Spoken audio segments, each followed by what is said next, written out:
Elvis also liked to pray and heal his grandma that he loved so much when she said she didn't feel good. Oh, yeah. You know, when Elvis was a kid growing up in Tupelo, he had a very bad case of asthma and allergies, and he would wheeze and try to catch his breath.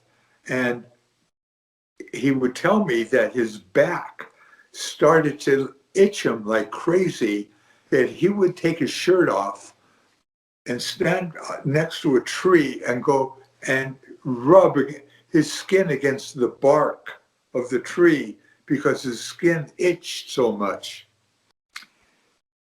His mother would bring some of the lady friends home from church, and they would put their hands on Elvis and heal him.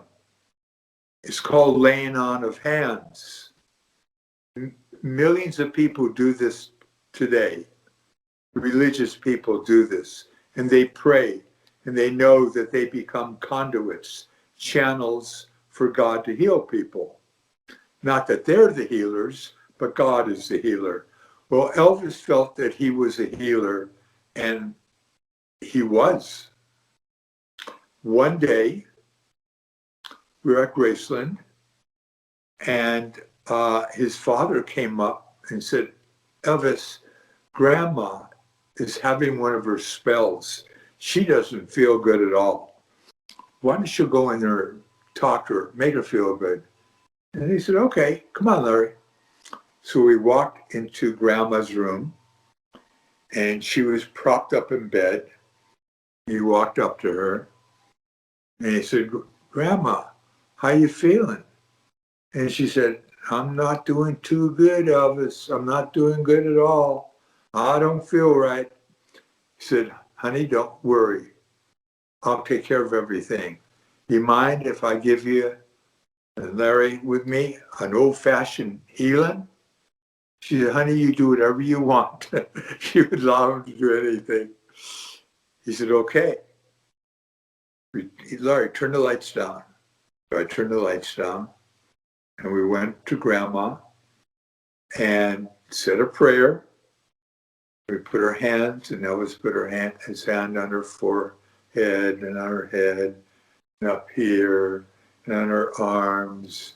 And this went on for about 10, 15 minutes. And we stopped.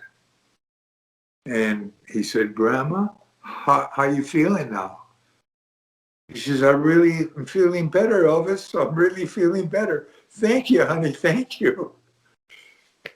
Now I'm going to tell you something very, very odd, very ironic. When we left her room, we walked out, and he looked at me and said, you know what? She's a strong lady. I bet you she outlives me. And he said it as a joke. This is exactly what happened. Yeah, life has its mysterious ways sometimes. Thank you very much, Larry.